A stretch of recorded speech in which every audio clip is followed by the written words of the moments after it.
It's the TEFL Express podcast, brought to you by TEFL Express, your partner in the world of teaching English as a foreign language. For all the latest and greatest in the world of TEFL training and materials, please visit our website at teflexpress.co.uk. Enjoy the show!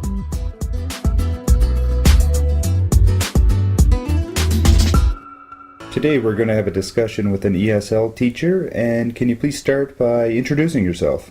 Hi, my name is Joshua Suarez. I'm from the U.S. I've been teaching for about 6 years. I've taught in China, Korea, and a little bit in the States. Okay, great. Let's start talking about your first lesson with a new class. What are your impressions of that first lesson, and what do you think is important about them?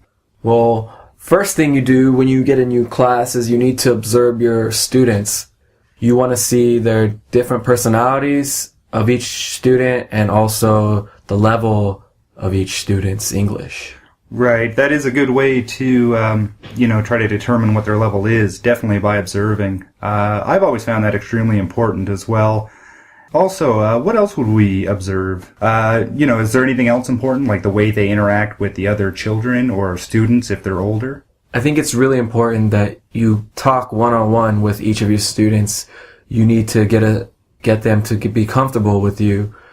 It's very important that your students are comfortable with you if you want to have a successful class teaching English. Yeah, I definitely agree with that. I mean, if the students feel comfortable with you, then to me, ultimately that's going to make them feel more engaged in the class and make them want to participate. Yeah, I agree. Also, some ways to get closer to the students are, prepare some warm-ups for your class.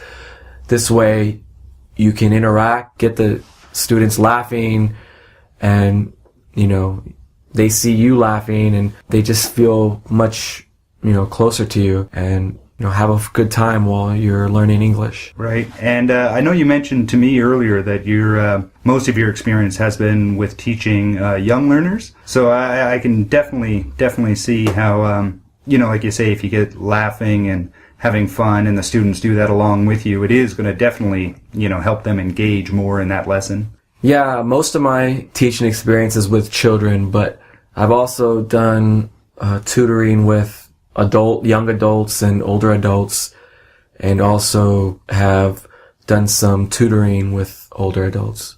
Just where you have taught a variety of age groups, what would you say is the biggest difference in teaching adults as opposed to young learners? The biggest difference is teaching the children. You don't want to overwhelm them with all the English like you can do with the adults. The adults, it's, you don't have as much fun during your lesson as you do with the children. You've got to keep the children's attention, so you need to make the class much more interesting and fun. What are some ways you would make it more interesting, for the young learners in specific? Like, would you focus on, say, something like visuals? Yeah, it's very important that when you're teaching the students that you're not very monotone. You want to be very animated, and this will help keep the children's attention. Definitely. Yeah, absolutely. That's correct. From my experience as well, it makes a world of difference for,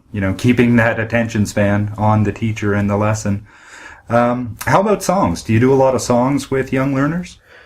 Yeah, do a lot of songs, and also try to make some dance movements to go along with the songs. That way, seems when the movements, the children are able to remember the English with certain movements. Right. So they kind of can put the two together, in their head in a sense, a way of remembering it, I would think, eh? Yep. Good.